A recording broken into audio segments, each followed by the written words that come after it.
Hello and welcome to Money Management. This week, concerns are raised about the oversight of financial planning education standards. But first, here's your news roundup, brought to you by Securitor.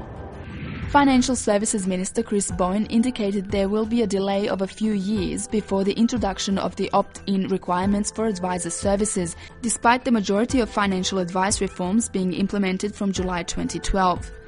Radar results said the proposed reforms have led to a dramatic increase in the number of smaller, commission-based practices being put up for sale. A number of licensees aligned with the AFA met with Treasury officials last week to discuss the changes.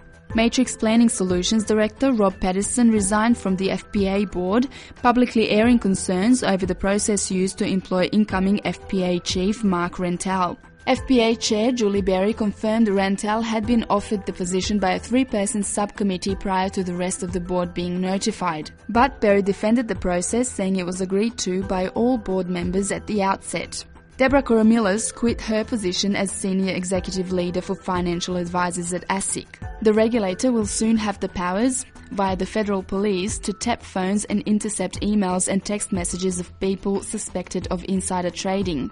Listed investment group Cromwell is seeking to buy Orchard Funds Management, including its $960 million Orchard Diversified Property Fund. And Financial Index Australia, led by Spiro Paul, nabbed one of Securitor's biggest practices, Civic Financial Planning. Civic's $700 million in funds under management will continue to flow to Asgard, FIA's white-label platform provider. Meanwhile, Dealer Group Advisors Director Andrew Wheeler warned the development of in-house platforms by advice groups will simply reduce transparency for consumers. The financial sector union renewed calls to de-link sales targets from salary packages where credit products are concerned. The FSU said many bank workers are concerned about the pressure to sell debt products to customers that can't afford them. Meanwhile, Elders Forestry said it could not offer bank finance to investors in its 2010 MIS project. Women in financial services don't feel they're given equal opportunities compared to their male colleagues. Research from Finzia found women feel particularly disadvantaged where pay packets and promotions are concerned. And finally, those advising on gearing in super will need to be licensed to deal in derivatives by the end of September under draft regulations released by the government. In this week's Money Management, Caroline Monroe reports the industry is going back to basics on structured products.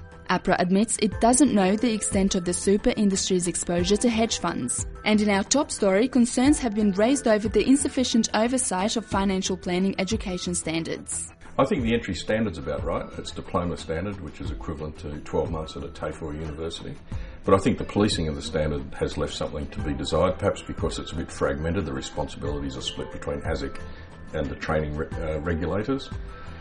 So we've ended up with some courses that seem quite short, and certainly the training managers in the companies that take financial planners report quite a wide variety of skill and capability amongst the planners emerging from these courses.